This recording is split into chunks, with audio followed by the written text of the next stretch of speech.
शाहू ग्रुपचे अध्यक्ष समरजित सिंह घाटगे यांनी आज कागल शहरातील कचरावेचक महिलांसह रुक्साना आणि शाकिरा जमादार या मुस्लिम कुटुंबांमधील महिलांकडून राखी बांधून घेत रक्षाबंधन सण साजरा केला। समरजित सिंह घाटगे यांनी शहराच्या विविध भागांमध्ये स्वतः जाऊन सुमारे 1000 महिलांकडून राखी बांधून घेतली। यावेळी त्यांनी राज्य बँकेच्या वतीने मुख्यमंत्री लाडकी बहीण योजनेच्या 2 हप्त्यांची जमा झालेली रक्कम महिलांना घरपोच देणार असल्याचं सांगितलंय। रक्षाबंधनला बहिणीने भावाकडे यायचं नसते, भावाने बहिणीकडे यायचं। राजकारणामध्ये महिला असल्यावर ही अशा गोष्टी आम्हाला पुरुषांना कळतात।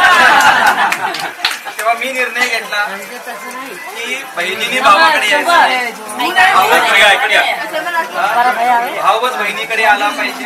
आणि आज सकाळी माझ्या बहिणीने मला फोन केला होता, दादा राखी बांधली का? मी म्हटलं पहिलं कागलची राखी बांधून मग मी तुमची राखी बांधणार।